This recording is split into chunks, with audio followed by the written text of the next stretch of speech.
All right. Okay. Thank you so much, Ed. Well, the whole world has been watching the massive protests going on in Egypt right now, but for the most part, the Egyptian government has shut down the web and cell service in the county. Dan Thompson from Claris Networks is here to talk about that, and also some opportunities for those in Egypt to get their message out. There's something as a partnership, I guess, between Google and another internet partner. We're going to talk about that in just a moment. First of all, though, let's talk about exactly what the Egyptian government has done to terminate cell phone use, to terminate internet use. Sure, yeah, and this is really interesting for those of us in the technology community. So essentially what we know has happened is the president of Egypt essentially ordered that all communications be stopped for internet and cell phone. All but one of those providers late Thursday, early Friday basically just flipped the switch and killed the whole access. Essentially all they had to do was log into their devices that route the internet and say, hey, just stop handling traffic. And almost in an instant it stopped. And then we know Monday the last remaining ISP turned off. So that country is essentially gone dark right now. And I will say it's not uncommon in today's world for governments to filter or control the internet.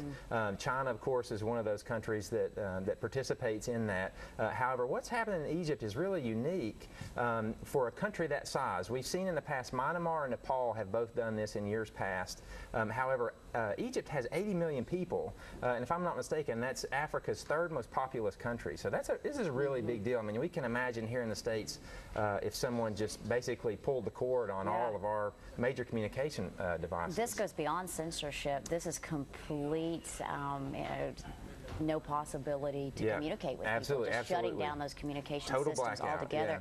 Could that happen here in the U.S.? Yeah, and really that's been a really hot topic of discussion here lately, and it's really kind of a two-sided question. Could it technically happen, and could it legally happen? Technically, absolutely, yes, it could happen.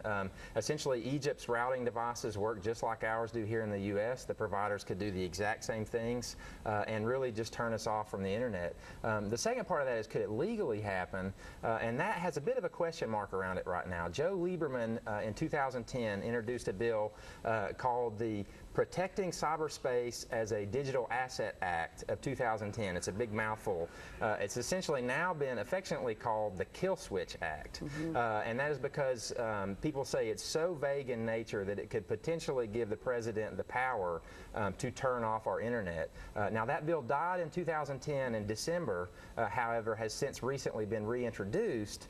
It has been largely unpopular just simply because of the timing of the whole thing, but we'll just kind of have to wait and see. Well, and with we mentioned this, two internet entities have partnered to give Egyptians a voice, right? Yes, yes, and this is really fascinating to me. So Google and Twitter have both teamed up and created a voicemail service. So Egyptians can call in and leave a voicemail. That voicemail will be electronically transcribed and then published to Twitter, giving the Egyptians a voice. And it's just really interesting to me because you have two private U.S. companies who are essentially helping a revolution in a country on the other side of the planet from us. It's really a sign of the unique times that we live in. Any idea when internet or cell phone use will be restored in Egypt? It's a great question. This could be ongoing. It could absolutely. We know that President Mubarak has said that he's going to step down after this term. The Egyptians are still very angry and want him to go immediately. I would guess that as soon as he is ousted, it will come back on.